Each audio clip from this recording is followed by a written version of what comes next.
Walter Benjamin, sobre o conceito da história. 1. Conhecemos a história de uma máquina autômata construída de tal modo que podia responder a cada lance de um jogador de xadrez com um contralance, que lhe assegurava sempre a vitória. Um fantoche vestido à turca, com um narguilé na boca, sentava-se diante do tabuleiro, colocado numa grande mesa. Um sistema de espelhos criava a ilusão de que a mesa era totalmente visível em todos os seus pormenores. Na realidade, um anão corcunda se escondia nela, um mestre no xadrez, que dirigia com cordéis a mão do fantoche. Podemos imaginar uma contrapartida filosófica desse mecanismo. O fantoche, chamado materialismo histórico, sempre ganhará. Ele pode enfrentar qualquer desafio, desde que tome a seu serviço a teologia. Hoje, ela é reconhecidamente pequena e feia, e não ousa mostrar-se. 2. Abre aspas. Entre os atributos mais surpreendentes da alma humana, diz Lotze, está, ao lado de tanto egoísmo individual, uma ausência geral de inveja de cada presente com relação ao seu futuro. Fecha aspas. Essa reflexão conduz-nos a pensar que nossa imagem da felicidade é totalmente marcada pela época que nos foi atribuída pelo curso da nossa existência. A felicidade capaz de suscitar nossa inveja está toda inteira no ar que já respiramos, nos homens com os quais poderíamos ter conversado, nas mulheres que poderíamos ter possuído. Em outras palavras, a imagem da felicidade está indissoluvelmente ligada à da salvação. O mesmo ocorre com a imagem do passado, que a história transforma em coisa sua. O passado traz consigo um índice misterioso que o impele à redenção. Pois não somos tocados por um sopro do ar que foi respirado antes? Não existem nas vozes que escutamos ecos de vozes que emudeceram? Não tem as mulheres que cortejamos irmãs que elas não chegaram a conhecer?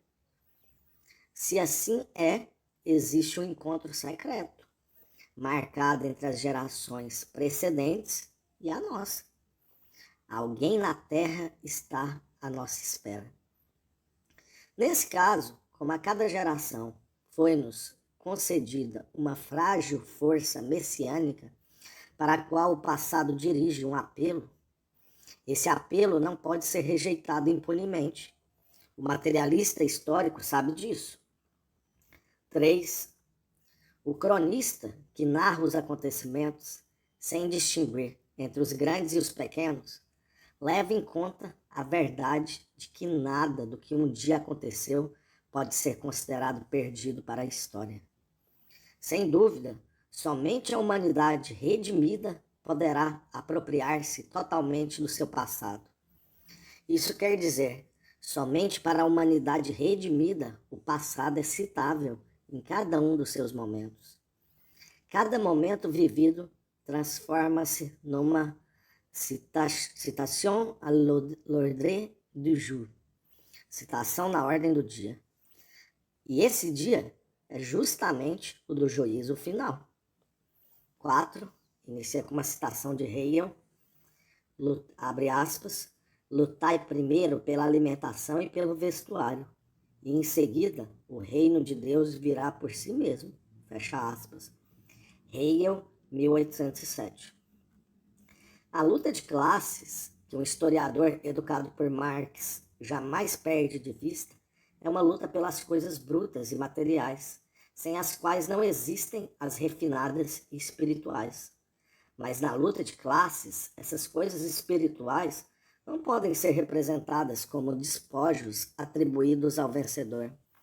Elas se manifestam nessa luta sob a forma da confiança, da coragem, do humor, da astúcia, da firmeza e agem de longe do fundo dos tempos. Elas questionarão sempre cada vitória dos dominadores.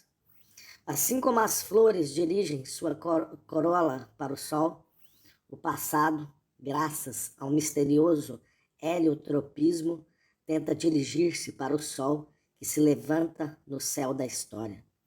O materialismo histórico deve ficar atento a essa transformação, a mais imperceptível de todas. 5. A verdadeira imagem do passado perpassa, veloz. O passado só se deixa fixar como imagem que relampeja irreversivelmente no momento em que é reconhecido. Abre aspas, a verdade nunca nos escapará. Fecha aspas. Essa frase de Gottfried Keller caracteriza o ponto exato em que o historicismo se separa do materialismo histórico, pois irrecuperável é cada imagem do presente que se dirige ao presente, sem que esse presente se sinta visado por ela. 6. Articular historicamente o passado não significa conhecê-lo, abre aspas, como ele de fato foi, fecha aspas. Significa apropriar-se de uma reminiscência tal como ela relampeja no momento de um perigo.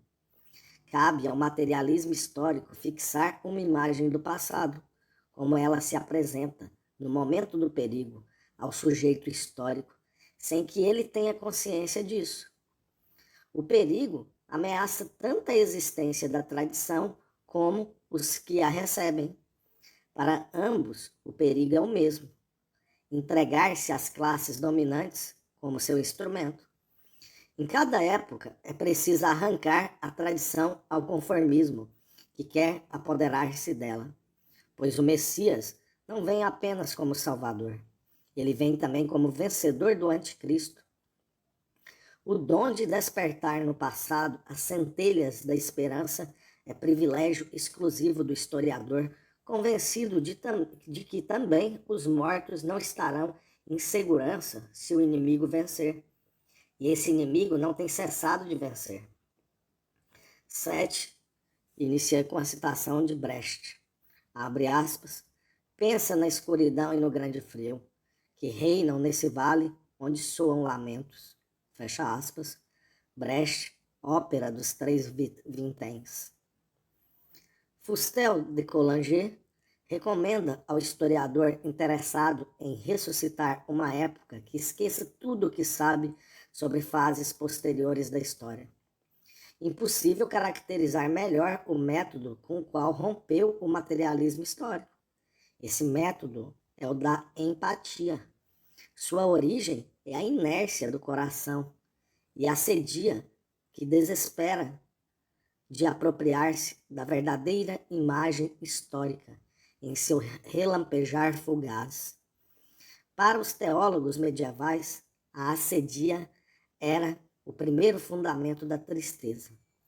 Flaubert, que a conhecia, escreveu, abre aspas, poucos vão imaginar o quão triste foi ressuscitar Cartago, fecha aspas. A natureza dessa tristeza se tornará mais clara se nos perguntarmos com quem um investigador historicista estabelece uma relação de empatia. A resposta é inequívoca, com o vencedor. Ora, os que no momento dado dominam são os herdeiros de todos os que venceram antes. A empatia com o vencedor beneficia sempre, portanto, esses dominadores. Isso diz tudo para o materialista histórico. Todos os que até hoje venceram participam do cortejo triunfal, em que os dominadores de hoje espezinham os corpos dos que estão prostrados no chão. Os despojos são carregados no cortejo, como de praxe. Esses despojos são o que chamamos bens culturais. O materialista histórico os contempla com distanciamento, pois todos os bens culturais que ele vê têm uma origem sobre a qual ele não pode refletir sem horror. devem sua existência não somente ao esforço dos grandes gênios que os criaram, como a corvéia anônima dos seus contemporâneos. Nunca houve um monumento da cultura que não fosse também um monumento da barbárie. E, assim como a cultura não é isenta de barbárie, não o é tampouco o processo de transmissão da cultura. Por isso, na medida do possível, o materialista histórico se desvia dela. Considera sua tarefa escovar a história a contrapelo. 8.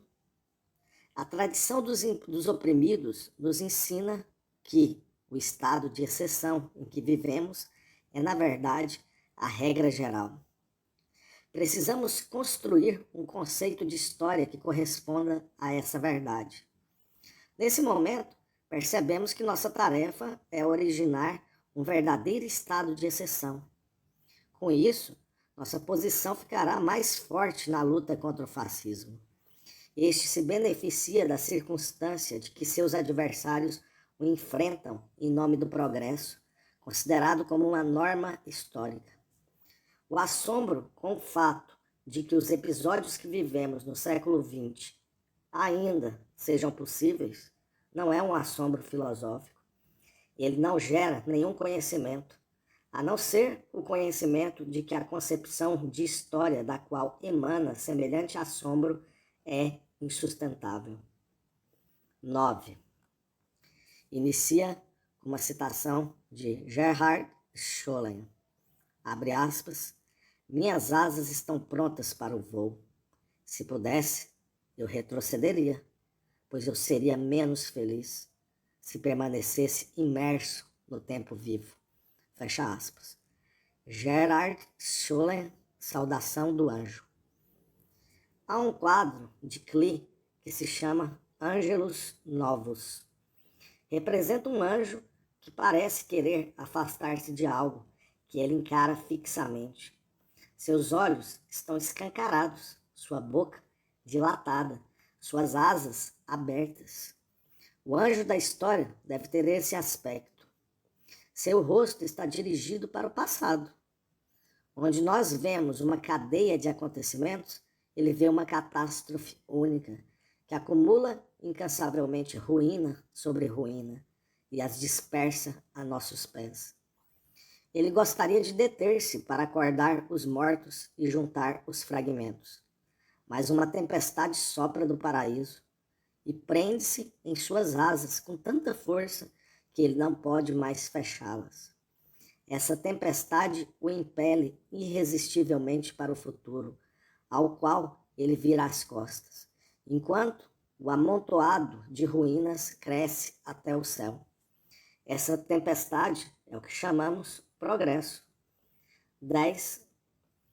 Os temas que as regras do claustro impunham à meditação dos monges tinham como função desviá-los do mundo e das suas pompas. Nossas reflexões partem de uma preocupação semelhante. Neste momento em que os políticos nos quais os adversários do fascismo tinham depositado as suas esperanças jazem por terra e agravam sua derrota com a traição à sua própria causa. Temos que arrancar a política das malhas do mundo profano, em que ela havia sido enredado por aqueles traidores. Nosso ponto de partida é a ideia de que a obtusa fé no progresso desses políticos, sua confiança no apoio das massas e, finalmente, sua subordinação servil a um aparelho incontrolável são 3 aspectos da mesma realidade. Estas reflexões tentam mostrar como é alto o preço que nossos hábitos mentais têm que pagar quando nos associamos a uma concepção da história que recusa toda cumplicidade com aquela a qual continuam aderindo esses políticos. 11. O conformismo, que sempre esteve em seu elemento na social-democracia, não condiciona apenas suas táticas políticas, mas também suas ideias econômicas. É uma das causas do seu colapso posterior. Nada foi mais corruptor para a classe operária alemã que a opinião de que ela nadava com a corrente. O desenvolvimento técnico era visto como o declive da corrente, na qual ela supunha estar nadando. Daí só havia um passo para crer que o trabalho industrial, que aparecia sob os traços do progresso técnico, representava uma grande conquista política. A antiga moral protestante do trabalho, secularizada, festejava uma ressurreição na classe trabalhadora alemã. O programa de Gotha já continha elementos dessa confusão. Nele, o trabalho é definido como, abre aspas, a fonte de toda riqueza e de toda civilização, fecha aspas. Pressentindo o pior, Marx replicou que o homem que não possui outra propriedade que a sua força de trabalho está condenado a ser, abre aspas, o escravo de outros homens que se tornaram proprietários, fecha aspas. Apesar disso, a confusão continuou a propagar-se e pouco depois, Joseph Jettingen anunciava, abre aspas, o trabalho é o redentor dos tempos modernos. No aperfeiçoamento do trabalho reside a riqueza, que agora pode realizar o que não foi realizado por nenhum salvador, fecha aspas. Esse conceito de trabalho, típico do marxismo vulgar, não examina a questão de como seus produtos podem beneficiar trabalhadores que deles não dispõem. Seu interesse se dirige apenas aos progressos na dominação da natureza e não aos retrocessos na organização da sociedade. Já estão visíveis nessa concepção os traços tecnocráticos que mais tarde vão aflorar no fascismo. Entre eles, figura uma concepção da natureza que contrasta sinistramente com as utopias socialistas anteriores a março de 1848. O trabalho, como agora compreendido, visa uma exploração da natureza, comparada com ingênua complacência à exploração do proletariado. Ao lado dessa concepção positivista, as fantasias de um Fourier, tão ridicularizadas, revelam-se surpreendentemente razoáveis. Segundo Fourier, o trabalho social bem organizado teria entre seus efeitos que 4 luas iluminariam a noite, que o gelo se retiraria dos polos, que a água marinha deixaria de ser salgada e que os animais predatórios estariam a serviço do homem. Essas fantasias ilustram um tipo de trabalho que, longe de explorar a natureza, libera as criações que dormem como virtualidades em seu ventre. Ao conceito corrompido de trabalho corresponde o conceito complementar de uma natureza, que, segundo Jettingen, abre aspas, está ali, grátis, fecha aspas. 12. Inicia com uma citação de Nietzsche, as vantagens e desvantagens da história para a vida. Abre aspas, precisamos da história, mas não como precisam dela os ociosos que passeiam no jardim da ciência, fecha aspas.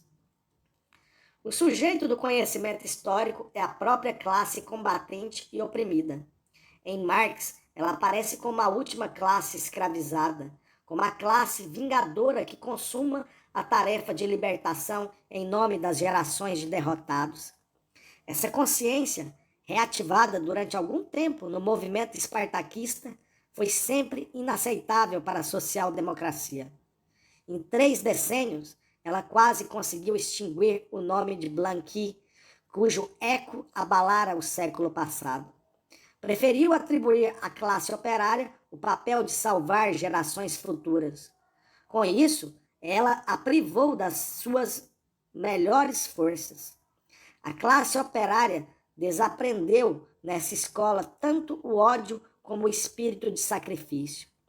Porque um e outro se alimentam da imagem dos antepassados escravizados e não dos descendentes liberados. 13. Inicia com uma citação de Joseph Jettingen, Filosofia Social-Democrata. Abre aspas. Nossa causa está cada dia mais clara e o povo cada dia mais esclarecido. Fecha aspas.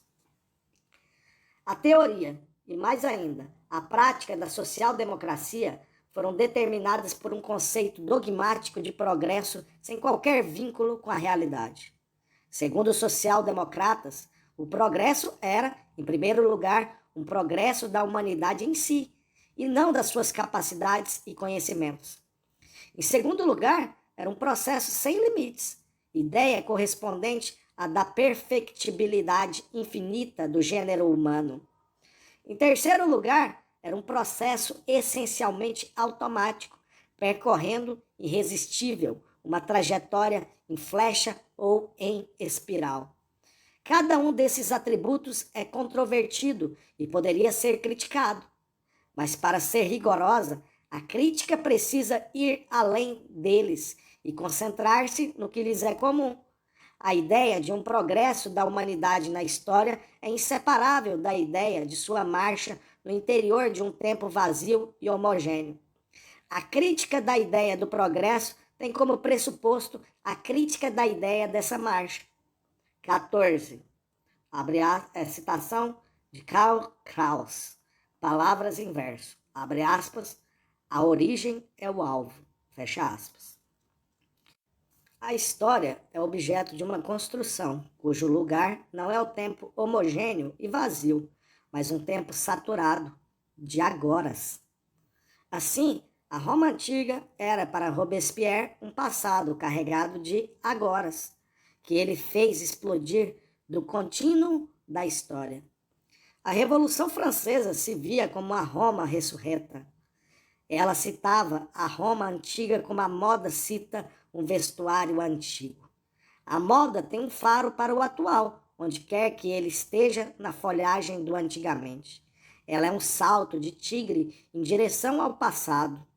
Somente ele se dá numa arena comandada pela classe dominante. O mesmo salto, sob o livre céu da história, é o salto dialético da revolução, como o concebeu Marx. 15. A consciência de fazer explodir o contínuo da história é própria às classes revolucionárias no momento da ação. A grande revolução introduziu um novo calendário. O dia com o qual começa um novo calendário funciona como um acelerador histórico. No fundo, é o mesmo dia que retorna sempre sob a forma dos dias feriados, que são os dias da reminiscência. Assim, os calendários não marcam o tempo do mesmo modo que os relógios. Eles são monumentos de uma consciência histórica da qual não parece mais haver na Europa, há 100 anos, o mínimo vestígio. A Revolução de Julho registrou ainda um incidente em que essa consciência se manifestou. Terminado o primeiro dia de combate, verificou-se que, em vários bairros de Paris, independentes uns dos outros e na mesma hora, foram disparados tiros contra os relógios localizados nas torres. Uma testemunha ocular, que talvez deva a rima à sua intuição profética, escreveu, abre aspas, que le croira on dit que irrité contre l'heure. Quem iria acreditar? Eles dizem, irritados contra o tempo. De nouveau, Josué, ao pied de chaque tour. Novos Josués, ao pé de cada torre. Tirant sur les cadrans pour arrêter les jours. Puxou os mostradores para parar o dia. Fecha aspas. 16. O materialista histórico não pode renunciar ao conceito de um presente que não é transição, mas para no tempo e se imobiliza. Porque esse conceito define exatamente aquele presente em que ele mesmo escreve a história. O historicista apresenta a imagem eterna do passado. O materialista histórico faz desse passado uma experiência única. Ele deixa a outros a tarefa de se esgotar no bordel do historicismo com a meretriz, abre aspas, era uma vez, fecha aspas. Ele fica senhor das suas forças, suficientemente viril para fazer saltar pelos ares o contínuo da história. 17. O historicismo culmina legitimamente na história universal. Em seu método, A historiografia materialista se distancia dela talvez mais radicalmente que de qualquer outra. A história universal não tem qualquer armação teórica. Seu procedimento é aditivo. Ela utiliza a massa dos fatos para com eles preencher o tempo homogêneo e vazio. Ao contrário, a historiografia marxista tem em sua base um princípio construtivo. Pensar não inclui apenas o movimento das ideias, mas também sua imobilização. Quando o pensamento para, bruscamente, numa configuração saturada de tensões, ele lhes comunica um choque, através do qual essa configuração se cristaliza enquanto mônada.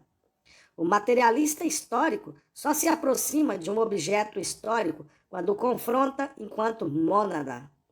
Nessa estrutura, ele reconhece o sinal de uma imobilização messiânica dos acontecimentos, ou dito de outro modo, de uma oportunidade revolucionária de lutar por um passado oprimido. Ele aproveita essa oportunidade para extrair uma época determinada do curso homogêneo da história.